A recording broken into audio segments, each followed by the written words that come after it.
Are you an indie podcast or content creator looking to reach a wider audience?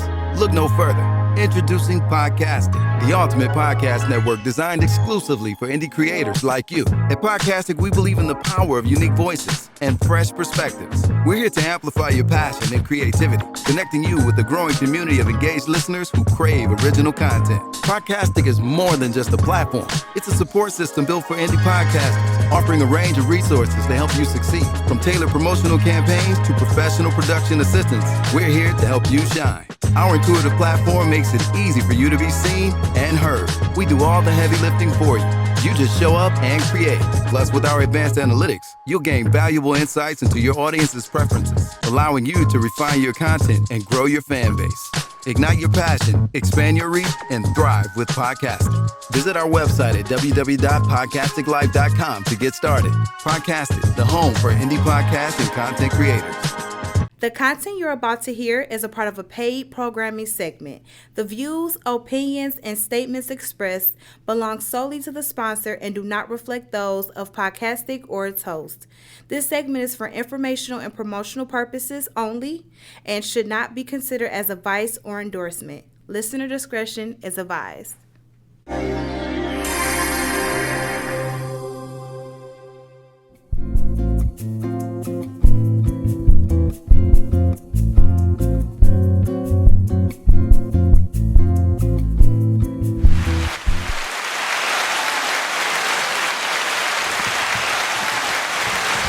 Good day, good people. Welcome to another purpose-filled episode of Lessons for the Journey, produced by Podcastic Studios and Your Inspired Journey, live every Friday at noon here on Facebook and YouTube. I am your host, Dr. Hetheru, and I am a personal change coach. Joining us in the studio is motivational healer Ma'at Seba. And we are here every Friday to explore topics that realign women's wellness, spiritual insights, healthy relationships, and real life lesson journeys. Every conversation is designed to help you understand your why, heal emotional patterns, grow in spiritual maturity so that you can move differently in your next chapter life. If you are seeking clarity, healing, and empowerment, this podcast is for you. To get started, we challenge you to take what resonates, reflect deeply as it aligns, and move with intention to your next step. Do more than anything, take action. Today, we always start our show with our Ma'at memos or our Me, Myself, and I cards, and we use this strategy to help us in the studio awaken our inner guidance and voice, but we're asking you to allow it to do the same. So let the questions help you to resonate, to think deeply outside of your norm so that you can have a chance to activate your inner guidance. And so this is a practice that you can do with us, and you can also do it without us. We're going to tell you a little bit later how you can get your set of Ma'at memos or Me, Myself, and I cards to do this similar self-exploration. So we pick a card in the studio, and everyone in the studio takes a card. And so I am going to pull mine first. I'm going to the very bottom of the bag. Okay. If you take a card, please. And now we have some producers in the studio with us. We're putting them on the spot as well. Ooh, this card is perfect for our topic today. Did you pull your card, Mom? No, not yet. You look like you are really excited about pulling this card today. Yippee. Okay, well, this is a great way to open that inner guidance. And so for me, this lines us up really well with the topic for today. So my question is, how should a person that loves you treat you, and why? Are you serious? I am serious. You do that every time. Like, your question is always related to the topic. Yes, for sure. Wow. So, how a person who loves me treats me, the first thing would be understanding. Appreciation would be the second thing. And the second way somebody can show me that they love me And then finally it would be support. And so in those spaces where I need the most help, I need the most guidance, I need the most patience, that person is providing and helping support those spaces for me. And my why is that I have found my strongholds. Of the 5 strongholds, the ones that I struggle with the most are my issues of abandonment and my issues of rejection. And so that I have learned to respond versus react. Reaction comes from your emotional impulse of what actually hits you at that moment, but responding allows you a moment to reflect on whatever that situation might be. I get better at it every day. I have not reached perfection, but I get better at it every day. So that's my why, because in those spaces where I don't have those 3 things, it drums up or it triggers and pricks those issues of abandonment and rejection. So that's why somebody can love me by those 3 ways. Yes. Do you want to try yours? Lexi is in, she's going next, so you just have to speak louder. Okay. My question is, what is your definition of being judgmental? Ooh. I would say, I don't really know how to word it, but I would say just being, I don't really be being put on the spot. So It's okay. Right. So have you seen examples of somebody being judgmental? Yes, I would say I'm very judgmental You on would? myself. Okay. Because I'm very, hard on myself with certain things. Mm-hmm. So I feel like I can be very judgmental of myself. Okay. All right. Thank you Now, for sharing. the next question is, do you have judgments about anyone or anything, including yourself? Yes. Thank you. Thank you for sharing. JR, what's yours? Mine is, what's the hardest conversation that you ever had to have and why? I can think of a couple of them. I had a conversation with my dad because you hear naysayers who talk about what you do for your child or what your child needs help in and this, that, and the third. And then you start to believe what other people are saying versus what your actual person, or in this case, my father, what he thought. And about either last July or the year before, we headed out because his wife had came at me and was asking me now. We was by the barbecue and family, so it's like, she was like, it really hurt your dad, da-da-da-da, woo-woo. And I was like, well, why didn't he say anything? But then that lets me know, okay, he pillow talks. So, okay, pillow talks to you because you his wife, this, that, and the third. Okay, why didn't you tell me? And he felt that I didn't come to him with the problem of the situation I was going through. But every time I tried to go to him, he was always busy. And so that was like my why. I came here, I told you, hey, if you got this, I've been doing this and I'm doing all these ideas and all this stuff is happening. I need your help. I need your advice. You told me you were going to get back to me. You didn't. So because you didn't, I made choices that I had to do what I had to do. You might not like them, but I'm always going to just do whatever it is to make sure that I get to that next level, or make sure that nothing's going to stop something of happening because I can't talk to you. And so I made mistakes, lost out on good relationships, friendships, certain family members, we beef, we don't get along. It is what it is. So that was like a hard conversation because it's the first time I think I've actually seen my dad cry. And I'm in my 30s. So if it's 30 years or so later that I actually seen my dad cry, I'm not saying he hasn't probably teared up and really emotional about things, because when he lost his mom, he lost his dad, and things like that. But other than that, nah. That was a conversation, one of the hardest conversations. Wow. Thank you. Thank you for sharing that. And I know there are a lot of people out there that have had these difficult conversations with parents for all number of reasons.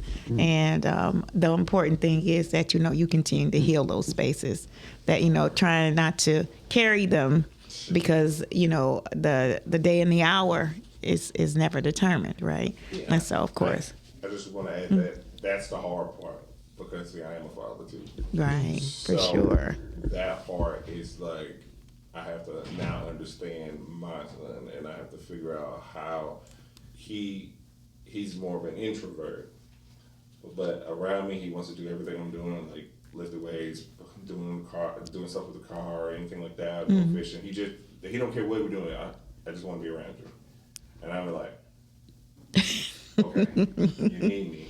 And now I just like got the email like about a week ago, and his mom was like, he really misses you, and this, that, and the third. And I'm just like, oh gosh, wait a minute. Right. But kids show actions early on. You just have to catch them. So I don't believe that all kids have ADHD. I just think they just don't have enough love, enough concentration focused on them, or what it is that makes them tick or makes them talk or has them to have that hard conversation. Right. Now, I asked my son, hey, how many girlfriends? I got a bunch. She in this period. But he thinks it's fun because that's his friends. He doesn't think about it logically and saying, hey, I'm really dating out here, because you're only 10 years old. So, no, 11. Jesus. Wow, thank you. I mean, we know that fatherhood has value. Being a parent has value. Fatherhood is of those roles. It is a different course to be in. So we thank you for being the best father that you are, and we know that is going to help produce more healthy fatherhood coming from your son. Ma'at, how about you? What's your question? Okay, mine says, have you ever done or said anything that you regretted? If so, what was it, and why did you say it? I was kind of struggling trying to think of something, because if I say something, I try and think out what I say. If I say it, I meant it. So I don't necessarily know that I would regret it if I meant what I said. But I do remember one of my biggest regrets was for not saying something. And I was pulling up to this party store, and it was in the summertime, so the car next to me's windows were down. I think I told this before. The windows were down, and the guy was in the party store, but he left the kids in the car. And there was a little girl that was in the front seat, but she was in the back seat, but she was sticking her head out of the window. She wasn't doing anything. She was just being a kid, kind of jumping around and enjoying the weather. And this lady came out of the party store, and she looked at the little girl, and she made some kind of comment, was telling her how ugly she was. And I saw that little girl's spirit leave out of her. And I knew that that lady had created a scar that was so deep that I don't know if the girl ever overcame that, because knowing what I know now, that set the precedent for things in the future of her low self-esteem. And I deeply regret that I didn't say anything to counter what that lady said. And because I could see the pain in her face. Her face went blank, and she kind of just sat back on the seat with her head down. I didn't say anything to her, and I didn't say anything to the father, which I should have. But when you looked at the lady was out picturing her own issue, because she was not attractive at all. And I think she was out picturing her issue out on the child. So that's one of my biggest regrets that I never forgot. So, now I know it's important that you say things that you wish you hadn't have said, but it's important to say. And now if that situation ever happens again, I absolutely am going to say something. Right. Wow, thank you for that. And I pray that young girl that experienced that is listening, and that she recognizes and knows that your beauty is not defined by anybody else's words. It is also an extension of who you are. And because of who you are already built beautifully and wonderfully made. And so your beauty is how you describe it. Your beauty is how you share who you are. And that makes you a light too. So be encouraged that even those years ago that someone remembered you and remembered the beauty in you. And so I hope she's listening. Me too. As we're talking here today. Well, thank you. Thank you for sharing. Our topic for today is love. Meet me where I am. Love. Meet me where I am. And so I'm just giving a little bit of reflection on where this is coming from, this topic. And I share that women often ask me why they can't seem to find love or have the love that they desire. And some women often say, oh, what's wrong with me? And I say that the answer is also in the question. Finding love. Do we even know what we're looking at or looking for? And this is a part of the insight that kind of prompted today's question or topic for today. So when you think about when people ask, why can't I find love? One of the things that the part of the mindset that is not as obvious is maybe you haven't defined love, so you can't see it because you've never defined it, or defined it in a way that is evolving enough to be inclusive to be found. And so that's just one way to look at it. But the other another way to look at that is that. Well, let me say this, that when I'm in my coaching sessions and I'm working with women or I'm in my workshops, that question comes up a lot. But the other part of it is that the second statement that they may say is, if they are ready, what ready looks like. And if they are not ready, what does not ready look like. And so I think it's important that when you say that you feel like you're having an issue or a challenge in finding love, I think it can be found when it's more clearly defined. That's first. And then secondly, when you say you're ready or not ready, what exactly are you ready for? Are you ready for companionship, sharing ideas, giving and receiving feedback? Are you ready for that deeper, those next steps that actually come with relationship, that come with finding and having love in your life? And so I think it's important that as we explore that question and we look at this, because we're going to shift this lens back and forth a little bit, because I think we look at things from a different lens and perspective sometimes, and I want to make sure that we bring that to the forefront. So before we get started with our opening question, I am going to invite you in to call into our call-in line. That number is 810-560-0658. Again, our call-in number is 810-650-0658.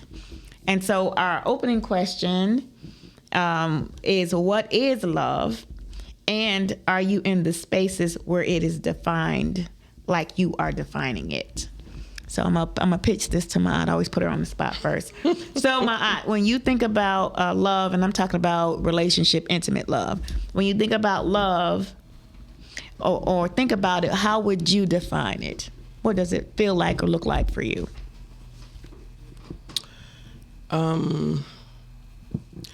Love is, it is actually something that's unconditional, because we learn to accept people where they are and where they're not. Loving them enough where you're okay with the fact that if it's not you, that you are okay with them finding out whatever it is that they need to discover for themselves. Love is freedom. Love is, what's the old one? Love is patient. Love is kind. 1 Corinthians chapter 13. Yeah. Mm-hmm. That would be defined as love. Again, freedom. Sometimes when we say we love someone, you hold them so tight that you don't allow them to have any freedom, don't allow them to express themselves, don't allow them to grow. Sometimes when you say that you love someone, you don't want them to hurt, but people grow through pain and challenges and through conflict in life. So loving them is allowing them to feel pain. Loving is allowing them to strengthen their muscles of learning how to navigate through life, especially when it comes to children. Even when it comes to significant others, they have to learn how to navigate life as well. Build relationships in their job, build relationships with their own family, their family, their blood family, and their family with you. and allowing them to learn how to navigate through that is loving someone. And that doesn't mean when they're going through something that you don't offer words of wisdom or encouragement, but loving them also is to not enable. So, you know, love, that word love is a big thing. Some people who are used to toxicity they don't even know what love is. Some people have never felt or expressed love. I had love expressed to them. So it's a big word, defined by, you know, all types of different dynamics and relationships in life. But at the end of the day, a person wants to be accepted. They don't want to be rejected. They want to be accepted. They want to be included. And when they're included in things, then that's another way that they determine that they feel loved, even if it's toxic. So people that join gangs, that inclusion makes them feel loved and accepted. You know, so. Oh, thank you for sharing that. When I think about love and defining love, I think of it in a couple of different levels, and this is still around, you know, relationships and the intimate feelings that you have for one another. So the way that I look at love, I do use the definition of love found in 1 Corinthians chapter 13 that starts off, love is patient, love is kind. I think understanding those as virtues, meaning learned behaviors that are a priority in your life. Our virtues are our priorities. And so when I think about that, I think of how important that statement is, that particular scripture is. And so that's one space that I define love in. The other space is I do look at the fact that love is also even in our chakra system, love is also the root chakra, but it's also the heart chakra. And you're talking about the lowest part of our physical being, and the lowest part of our spiritual being is love. And so looking at it through the lens of our chakras, right? So the root chakra being red, which I believe is why, you know, the Valentine's Day, all of that is defined in the color red. And that may have been intentional for some people who actually know, but it really is the basic need to be touched, the basic need to belong, like you said, Ma'at, the basic need to matter and have a place in a relationship. And that touch is so super important, because physical love is also attached to physical touch. It's a type of expression, especially in relationships. We call it affection. You know, we call it tenderness. We call it intimacy. We call it intercourse, right? We talk about the physical connection between partners. And so that's another way that I see love as being defined. But because I'm also looking at it through our heart, the lens of our heart chakra, it is, and this is part of where you talked about being a universal love, that because you are, I feel an obligation to love you. And that means to appreciate that we are sharing this incarnation together. And that's just baseline for me. And then from that, it is, I love you because, and then my list of because is all of those attributes that I value in that person. And conversely, the attributes that I want you to value in me. I think love is the connection between that point, and I'm speaking of the heart chakra love. That once you get beyond the basics of love in terms of your basic needs, I think that love then elevates to the heart chakra. I think it comes that way. I think part of the attraction and all of that is in our basic needs, our root chakra. So when you see somebody, you're like, oh, that person looks this way to me and it's attractive to me. That's still root chakra. And then once you get beyond that and you start to actually interact with that person, I believe it grows up through your heart chakra. And that's where you love from that point. And then the next level would be, from your crown chakra. which is that God love, that God intention. And we're going to segue into that when we talk about this topic. That is where we're going to that's actually the flow of how we're going to go. So if you're looking at this from a metaphysical lens and through the chakra, we're talking about building from the root chakra to the heart chakra to the crown chakra, where we're reaching a spiritual connection between that person who we're looking at, that we love and want to be found, or who we want to meet us where we are. So that was a long explanation. That was a long explanation, but that is where we're going in this conversation. So, so what is love, and are you in the spaces where it is defined like you are defining it? And so this is a challenge when people say, meet me where I am, or people say, why can't I find love, or why haven't I found love? Where are you? Are you in the places where the love that you want even exists? That is once it's been defined. So say, I love myself. Therefore, every Friday I go to the pool hall and play pool because I love playing pool. I like being around people who play pool. I like people in that mindset. So I want to play pool, and so I'm around places where people love to play pool. Now, if you have an interest or a desire, something that you love to do, you want to incorporate that in actually how you're being found. You're being found doing something that you love to do, which is going to pull an energy towards you anyway. And so it opens you up to share a space for yourself to be found. And so that's one way, right? One thing. People who are who have a particular belief system, and that's a priority to how they love and want to be loved, then you stay in those. You build relationships in those spaces where your beliefs are present or your values are present. That's what, and I don't think that as we are asking ourselves that question that we're necessarily finding the spaces that we love being in or that reflect us and how we feel to also be found. You when you hear that you light up I love cheesecake with strawberries on it. So places that have extraordinary cheesecake with strawberries on it make me light up. So you're going to see me because I'm going to enjoy my cheesecake. So you see me light up, and if it resonates with you, then maybe you light up with me and you have a comment, and that draws you to me and we start a conversation, right? It's much the same because it's something I'm experiencing, love or joy, that actually attracts somebody who recognizes the love and joy experience, right? So I think it's another answer to that question. It's another way to direct your journey, your path, and the things that you value in life in that same way. And so that's one of my suggestions at the spaces where it is defined and how you define it. And so, Ma'at, you have any thoughts on that? I mean, I think you pretty much touched on anything, but when you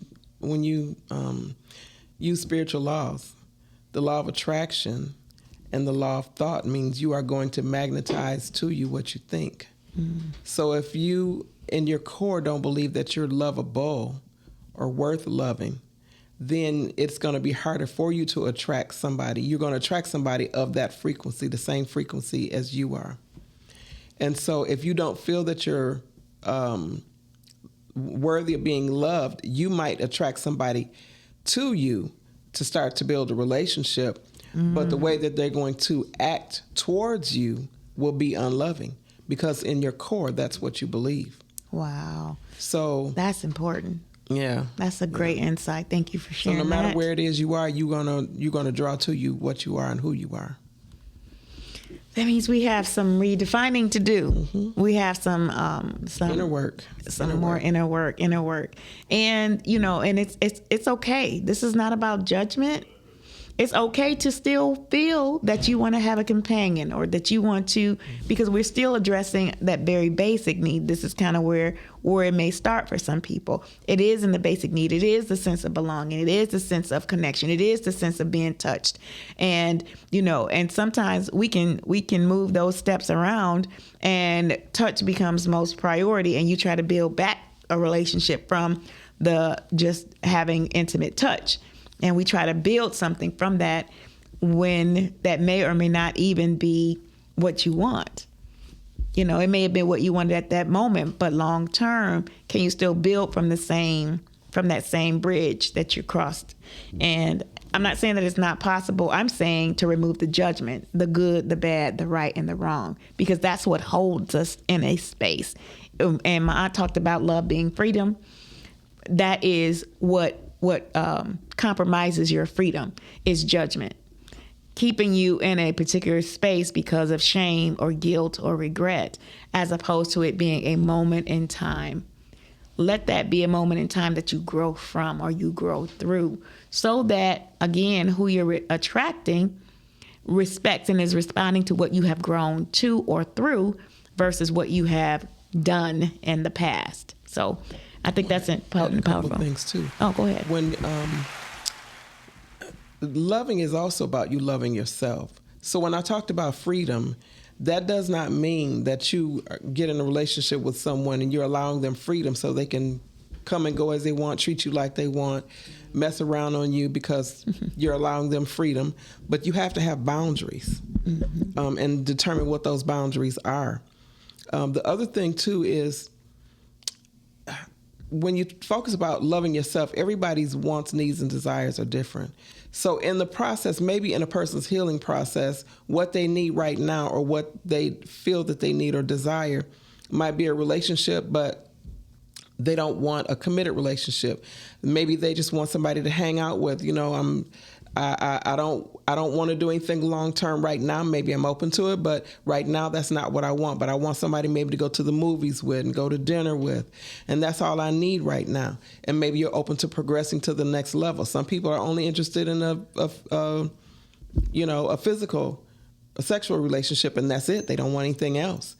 Now, if they're honoring their self, if they're loving their self by honoring their truth, and being clear that that's what they need right now, that's what they desire, then there's nothing wrong with that. And you act according to that.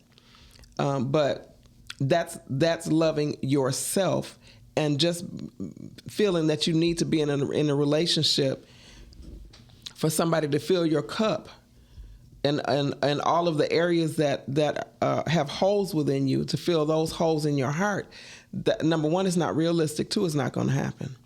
You have to fill those holes yourself. That's being loving towards yourself. So when you talk about love and defining love, it's like, how are you loving yourself to be able to magnetize that type experience to you? Mm-hmm. And then being intentional and recognizing what you are. So if you're seeing, we talked in the last couple of episodes about the emotional patterns that we keep repeating. And this, for a lot of women, tends to be an emotional pattern. It's showing you to look at this. If you're feeling that way, it really is saying, okay, look at this. Maybe we haven't defined it clearly. Maybe it needs to be redefined and reestablished in you so you don't go back to the same behaviors, the same places and spaces, and having the same experiences. That's the only reason that it's repeated, is so that it's showing you a pattern. It's not, again, this is not about judgment, good, bad, right, or wrong. It's showing you where you are and giving you the instruction in the actual situation that you're in. It's providing you with the instruction, just like, and the question is the answer. And the question is the answer. And so answering the question, because you've been able to shift your lens slightly to see the question clearly, it gives you also an insight to hear the answer clearly. And so I think that's a really important piece too. And so I looked up a couple of examples when I put that question out, and this is some of the responses that I got back about defining love. Most women define love as a deep emotional connection built on trust, security, and feeling truly understood. It is often described as a partnership where both individuals feel cherished and supported through both challenges and successes. Key components include mutual respect, honest communication, selfless devotion to the other person's happiness and growth. So what are your thoughts on it? Here's our call-in number. The number is 810-560-0658. Again, our call-in number is, this is about defining love. If you have some definition that you want to share with us, call in 810 560-0658, or feel free to comment in our chat box. So I think that when we look at this definition, I think it is reflective of how most women feel. I thought they did a good job of combining all of that. But beyond this, and I think about us in concentric circles, right? So the circle in the middle is what we talk about most people, right? So the majority people think this way. And then you have a group of people on the south pole of that thought. And that group of people disagree completely. They have a totally different idea of what love is and how it's defined. And then on the North Pole, you have a totally different group of people. And this group of people sees it as the extreme. So the people in the middle, there are still people out there that have the extreme on both ends, the polarity on both ends. They may not even value or appreciate love. And still, that is a part of your self-love and development process. It is what you have been pointed to that led you to that particular pole, whether further south or further north, or have you somewhere in the middle. And that's kind of where most of the statistics is based on what happens in that group in the middle, not the extremes, not the ones that are most different or have different insights. So keep that in mind, that even from the pool of people who believe love like you do, there is a pool of people. So if you've only met 2 people in that pool of people, that still gives you a vast ocean of people to connect with and make those connections. What we want you to do is further refine how you define love. Define love in terms of what you like to do. And I mean, those things that really, truly bring you joy, so that that joy can be shared and that connection can be made as a way of being navigated to you. When you think about the GPS, it has to have a destination.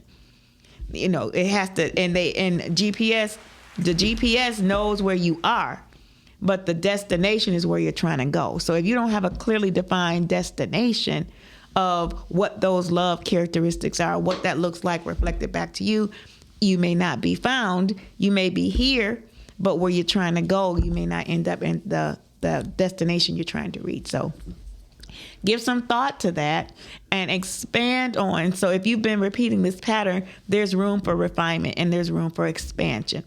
Start to expand the definition. Start to expand the expression of it. Because sometimes we get into a little bitty box and the expression is only this way. If somebody loves me, they buy me presents. And of course, this gets into the love languages too. But they buy me presents, they give me money, they get my hair done, all of the things. But if it's only things that show love, that's a very narrow definition. So it may need to be further refined. So maybe that it does include some emotional supports. Maybe that includes some spiritual connectedness. Maybe it includes some other things that you may not have looked at before that define and refine love. So I encourage you and challenge you to keep expanding the definition. Keep expanding what it looks like, what it feels like, so that you can recognize it and you can send out the signal to be found. Any thoughts on that, Ma'at, you want to share? When you talked about the things, receiving things from people, that is temporary. That's a Band-Aid. Mm-hmm. If you don't have a true sense of happiness and peace in the relationship, then you might want to revisit what your definition of someone loving you is. Mm-hmm. If they're nurturing to you, because things can rust, things can disappear. The capability of the person to give you those tangible items might go away, and then what? So you still have a hole left in your heart. So that's not really what you want, and that really is not love. You have people that you see them on TV all the time that have everything that you can think of materially. They have money, they have the cars, they have the clothes, they have the jewelry, they have houses, they have everything materially that a person can ask for, and they are still unhappy. Mm-hmm. They're drinking, they're on drugs, they're acting out in toxic behaviors. So that clearly is not what they know that their soul is looking for. When you have received that, what you define as love, there will be a peace in you. You might be willing to walk away from everything and go get a cabin in the woods and be more peaceful than you've ever felt in your life. You know, maybe that's what really you need. So being clear on what a person really needs, and again, defining what love is by knowing what love is not. That's also powerful. Terrence, thank you for your comment. He says the hardest part about love is when you're in love with a person and they don't reciprocate the love. Your heart loses trust in the next person. And so that is definitely a way to see it and have that experience. But a different lens, again, shifting that lens slightly, is a way to build trust as opposed to not. And it's a way to be courageous instead of being afraid and living in the fear. This is where part of our judgment comes in, our good, bad, right, and wrong. We are on this journey to learn the lessons, to gain the blessings, to share the insights. And so part of that insight is what it's showing you. And meeting people, this is about meeting people where I am, right? Meeting people where they are. You can't be where you are not.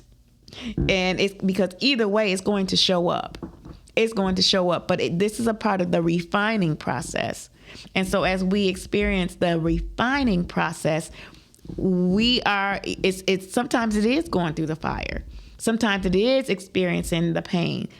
But if you don't, it doesn't give you the. Let me rephrase that. So pain is an indicator. Pain is an indicator. Pain in and of itself has no meaning.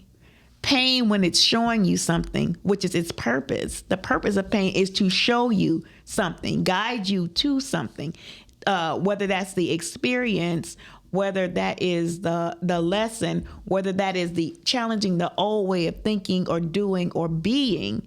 That's what pain is for. It's not in and of itself to just hurt you. People in relationships, it's not in and of itself just to hurt you. We are defining and refining what works for us and how we work with other people. And in that process, building and breaking trust happens, but that's not where you live. You live in the moment and live in the moment to come based on how you react or respond in this present moment. And so the more you get to know yourself and understand yourself, which is ultimately what pain is pointing to, where do we need to do more inner work, self-work, healing? Where is that thought still there? And that's why I started this conversation, if you were here to hear this, Terrence, about that. I know my strongholds. I know I have of the 5 strongholds, which I'll tell you in a second. Of the 5 strongholds, the ones that I have struggled with the most have been my issues of abandonment and rejection. And so when your challenge is around trust or broken trust, your issue is around abandonment and rejection. So let me say the 5 strongholds are control, pride, distraction, rejection, and abandonment. I'll do it one more time. These are the 5 strongholds: pride, control, distraction, rejection, and abandonment. When you start to unpack any issue, you're going to run into one of these 5. You're going to run into them. It may seem in a different form, but when you break it down to its basic form, this is why I'm so clear. I've been working through this strategy and this methodology for over 25 years. So it's faster for me to identify, oh, that's my rejection issue. Oh, that's my abandonment issue. And so that's like you apply for a job that you're really excited about and you believe it's for you. You don't get the job. That's a rejection. So, and depending, let me say this, how you react or respond. If you're angry and you are violent about it, or if you want to go and blow the place up, like that's a reaction. That's the emotional reaction to being rejected, right? And even in meeting people for the first time, you get the courage to go say something to somebody and they say, oh no, thank you, I'm not interested. It's rejection, and you may want to lash out. That is reactionary. Responding is, oh, the universe is showing me that this may not be the right time and this may not be the right person. Instead of having that lens and learning from the exchange, you react. Responding allows you to be mature, have a more mature response versus reaction. And so I want to make sure that we're looking at that. And when we respond to something, we've given it a little bit more thought. We've used our resources to process faster. Now, situations that can impair that is alcohol, some intoxicant that you may be experiencing. It can alter your executive function. So it can make you more emotional and reactionary, which is where we see a lot of that conduct, the violent reactions to others happen in those moments. And typically there is some altering event that's happened and has, fed into a reaction versus a response. And so, again, this is a place to grow. This is why and how we grow. We learn from these moments. It doesn't define you. That moment doesn't define you. The breakup does not define you. It can refine you, but it doesn't define who you are. It refines your experience. And so we want to keep being refined because the right experience is there waiting to happen, to make that connection. Who is for you, but they are also being created in the process. It's so important to recognize that as we are having these experiences, we are creating that person for us. Whether we are doing that through saying what we want or we don't want, there's a whole other process that I encourage people to do, to be intentional about having that, the person that is for you, connect with you. There's some other things behind that, a whole nother show. But for now, meeting you where you are, meeting love in particular, meet me where I am.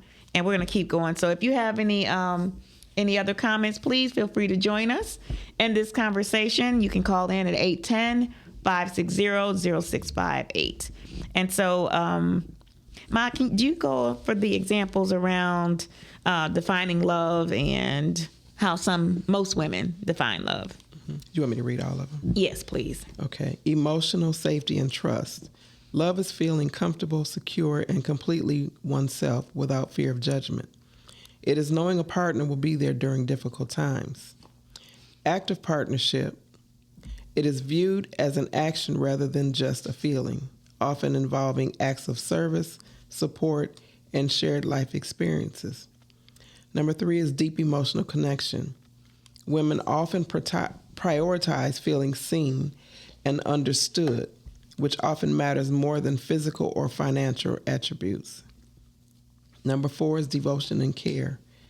It is a desire for the partner's well-being, growth, and happiness, sometimes described as selfless.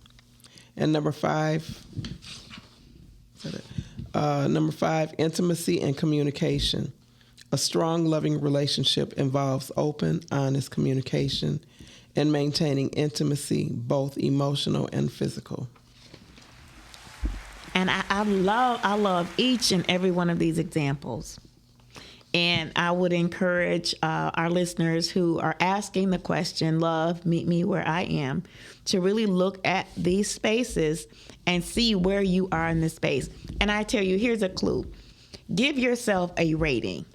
When it comes to emotional safety and trust, I am at a 1, I am at a 5. So let's say a 1 is ultimately already ready to go.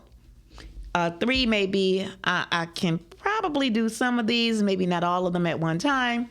And a 5 would be, no, I can't give emotional safety or trust, right? So when you look at it, it's just saying, oh, yes, yes, yes. when you put a scale to it, right? When you put a scale to it, also it helps to establish where you are on this line of polarity. Are you ready or are you not ready? And so as you scale that and really do more self-reflection, it gives you a better indicator of where you are. So when it comes to emotional safety and trust, do you and can you be willing to feel comfortable? That's one. Secure, that's two. And completely yourself without fear of judgment. On a scale from 1 to 5, 1 being ready to do these things, 5 being not ready, where do you place yourself? And when you look through your lens of honesty and readiness, how do you rate yourself? And so I encourage you to look at all of these that way. The second one is active partnership. So is it viewed as an action rather than just a feeling? So on a scale from 1 to 5, is it how you feel or is it how you act or show it or demonstrate it, right? That's another lens to look at. Deep emotional connection. Do you feel seen and understood? And how much does that really matter to you? What does it mean for you to feel seen? On a scale from 1 to 5, do you feel like you are being seen without being in a relationship versus being in a relationship? Do you feel understood with being in a relationship and without being in a relationship? And what does that look like if you scale that from 1 to 5? So this is how we do the self-examination. This is the deeper work that we do. Because we look at things and so often it's so much on the surface. Even when you think about the scripture that we talked about starting this conversation, 1 Corinthians chapter 13, love is patient and love is kind. Although those are the first two that are mentioned, I mean, it's no jealousy, no envy. Like, these are other steps. Are you with a mate that you envy because of the amount of money they make, the amount of people that they attract? Do you feel secure and insecure? These are ways to test yourself. And on what scale? So we kind of define love, but now patience. Do you consider yourself as being patient on a scale of 1 to 5? I'm closer to, I'm somewhere in the middle. I can be impatient when it comes to X, Y, Z. That is how you do the inner work. It shows you where you need to do more work, right? And so don't just look at things on the surface. Take it to the next level, internalize it, and see where you fall. If you need to use a scale to do that, use the scale to do that. So you can give yourself a degree of measure to work towards something, as opposed to just saying it blanketly. And, well, yeah, I'm ready. I've been ready for a relationship. But is that true? On a scale from 1 to 5, is it true? Financially, are you ready? Well, I shouldn't have to. Well, if that's a factor that you want, then it may be a factor that you need to provide. So being more clear on that is really helpful, and understanding where love is and where it can meet you where you are. It meets you where you are when you can understand where you are. And so I think that's an important piece to look at too. And so as we move into this next section, this was when women talk about meeting her where she is. These are some things that have been said, that a woman, when she says, meet me where I am, validation over solutions. She needs you to hear her and understand her emotions. I see you're overwhelmed rather than immediately trying to fix the problem. Acceptance of current reality. It means accepting her life, her emotional state as they are right now, not who she was in the past or who you want her to be in the future. Bridging the gap. It requires you to step out of your own perspective and meet her in her reality, often bridging the gap between your expectations and her capacity. And lastly, vulnerability and trust. It invites you to be present with her, recognizing that she may be struggling with confidence, mental health, or life challenges and needs a safe space to exist. So this is that group of women in the middle that are asking you to meet her where she is in this way, in validation over solutions, acceptance of current reality, bridging the gap, and vulnerability and trust. This is what she's asking for. The converse of that is, can this also be what you give to the partner that you're looking for? Can you give him validation over solutions? Can you hear his needs and understand his emotions when he's feeling overwhelmed rather than trying to fix the problem? Can you do that? For him, acceptance of current reality, meaning accepting him where he is in his life right now, not where he was in the past, and not what you expect him to be in the future. Can you do that? Bridging the gap requires you to step out of your own comfort zone, your perspective, and meet him in his reality, bridging the gap between his expectations and his capacity. Can you do that? And finally, vulnerability and trust. Can you be present with him, recognizing that he may be struggling with confidence, mental health, or life challenges and just need a safe place to exist?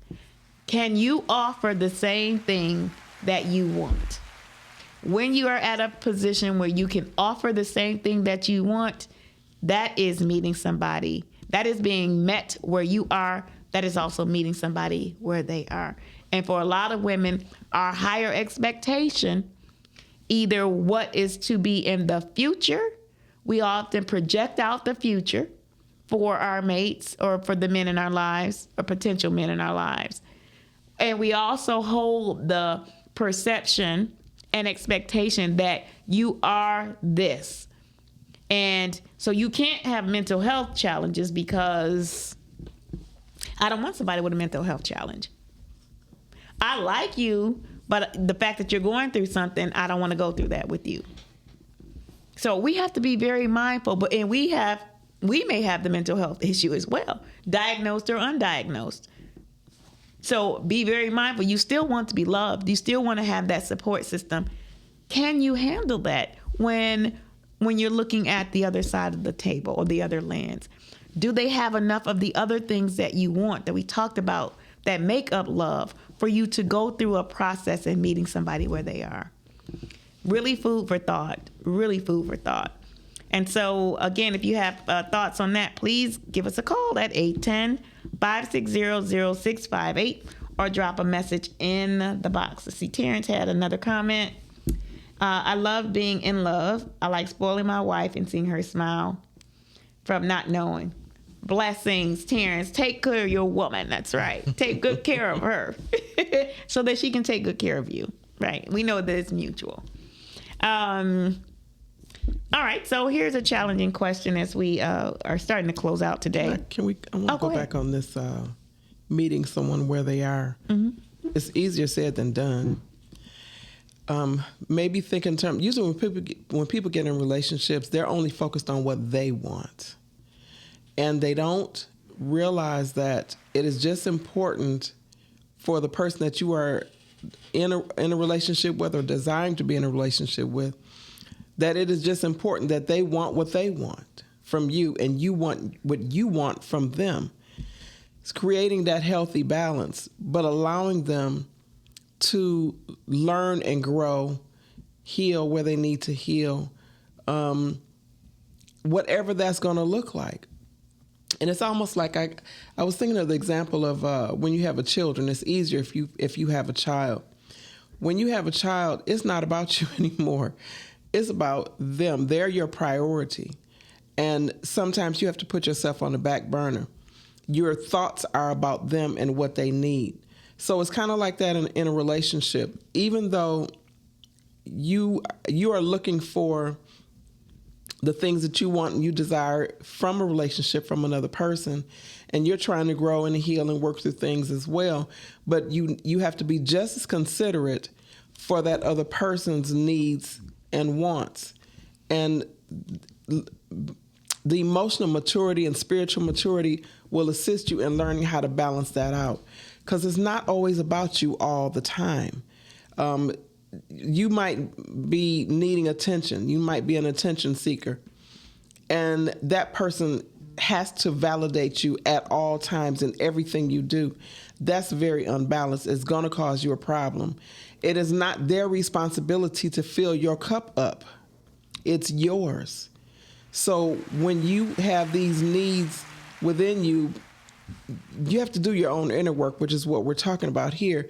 But also at the same time, being kind to yourself for your process and being kind to the other person, allowing them their process, whatever that looks like, along with setting your boundaries about what you can and cannot and will not accept. As you said, if someone has mental issues, that might be a deal breaker. And be okay with the fact that loving you is respecting what your deal breakers are, regardless as to the situation that the other person is in. And on the same token, let's say, for instance, you cheated on your significant other, and that's a deal breaker for them. And they're like, oh, I'm done with this relationship. So it's a give and take type of situation, learning how to create that balance, doing your own inner work, and don't expect someone else to validate you, to fill all the holes that you have, to love the parts of you that you don't even want to love. It's going to cause a problem. So working on you, learning and growing and discovering who you are, it's like two people walking on the sidewalk at the same time. They're walking their path and you're walking yours. You're going in the same direction, but you might end up going in a different direction, and you got to love them enough to let them go, and they need to love you enough to let you go if it comes to that. And giving each other grace. Give yourself grace for your process and what that looks like and the time that might be involved in it, and give the other person grace for what their growth is going to look like, because you don't know what they need to do to heal, grow, and work through things, and they don't know what you need. So, that is also defined as love. It's, I love you enough to discover yourself. Blessings. Thank you. And we're going to close with this idea that it says the topic was love, meet me where I am. And I want to just bring to your consideration that anything that follows the words I am, and for those of you who resonate with this concept about the great I am, so God being the I am, or our source being I am, anything that you put after that statement is a creation, is being created, right? And so meet me where I am as a statement or declaration of what I am actually is for you. So if you're we're starting with the statement love. We want love to meet me in the God space. So what is the God space that you want somebody to meet you in? Meet me where I am in my journey, where I am in my healing, where I am in my love language, where I am in my finances, where I am in. Meet me there. And what you're asking the universe to do is to create the circumstance to meet you right here. Meet me in my now. Meet me in my present. Meet me in my ownership. Meet me in my faith. Meet me in my commitment. Meet me in my my heart. Meet me in my loneliness. Meet me in whatever you put in that statement. You are really making a declaration of source to create the environment. So you need to know what the environment is you want to create, because you are a co-creator in this process. So when you activate it with the I am statement, be very mindful of what you're creating. If you're creating, I'm tired of this, I don't want to have any more relationships like this, the like this might get you to your ultimate mate. It's showing you, remember, pain is an indicator. It's not a separator. It's an indicator. It's showing you where you need to do, what you need to do to get to where you're trying to go. And often we miss the cue of what it's for. And so when we have the dynamics, part of this this divine process is that you're actually remembering you, pulling the members of you back together, pulling that space in you where you knew when you came into the world as an infant, you came in with a purpose. You were born into this world with a purpose and a memory of that. The world started to help shape what that was going to look like the moment you started absorbing in your environment. You started absorbing these ideas. So some things you have to go back deeper to remember that you have been created. You could not be here if you were not being here for a purpose.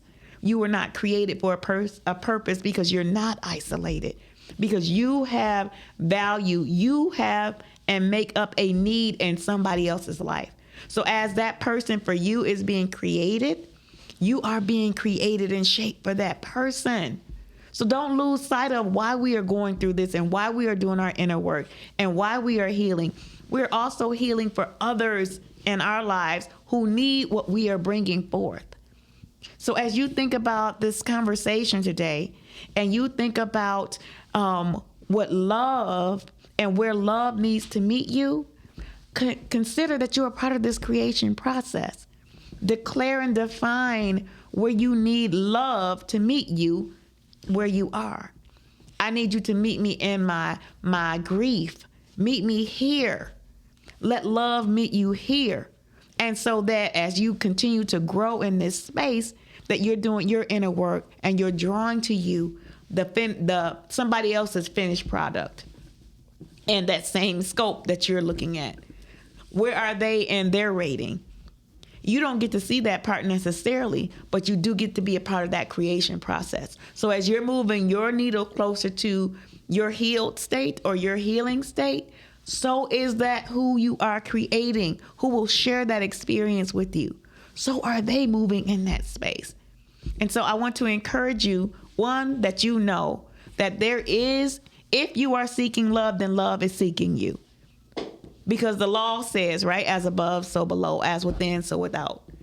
That's what the law says, universal cosmic law says. I brought up the law of thought, right? The laws of attraction. If you are doing it, it is doing it for you as well. Be mindful of what you're working on, because that thing that you're working on with yourself, your mate is also working on that thing for themselves, so that there is a balance. There's a connection. So be excited about love. Be excited about your mate. Be excited about the challenges and the obstacles that show up to refine you, not to destroy you, to refine you. You are being refined because you are somebody else's prize. You are somebody else's wish. You are somebody else's mate. And be prepared for that. Continue to prepare for that, so that as you're continuing to prepare and do your inner work, so are they. And so we are excited to share with you how you can reach and do more of this self-work with either one of us or both of us. Ma'at, please tell the people how they can reach you. Okay, so my email address is relationshipfirstaid@yahoo.com. Facebook, Relationship First Aid, or my personal page. For those that are watching now, that's my personal page. And the website is relationshipfirstaid.com. Awesome. And what services do you offer to help people navigate this space? I specialize in assisting people in doing inner work in a non-invasive way, using spiritual laws and a process of self-analysis. It shows you how to go within and find those places that you are trying to find that need to be loved and balanced out. So in relationship building, but more importantly, building the relationship with yourself. Thank you. And I am Dr. Hetheru. You can find me on Your Inspired with the D, yourinspiredjourney.com. You can reach me by phone at 313-759-7855. And my work is largely the restoration of families. And in restoring families, we restore relationships, we restore community, and we restore balance to the spaces that we occupy. And so I invite you to reach out for personal coaching, reach out for workshops, reach out for our tools. We both have books. Ma'at has the memo cards. These are the tools that we use to help us to navigate this sacred space with you. And we share our information, our knowledge, and our wisdom on this podcast to make sure that you have the tools. So go back, visit us on my YouTube page, visit my odds page. Look for those things that resonate with you. We have given hundreds of tools on our show. We have given hundreds of tools to help you navigate the very intricate spaces that you're trying to get through now. Continue to build, continue to grow, because this is your time. We need for you in this time, this season, to allow the best version of you forward so that we can heal the spaces collectively in our energy field that must be healed. We're encouraging you to do the work. We're encouraging you to reach out. And we are also encouraging you right now, stay clear. See you next time.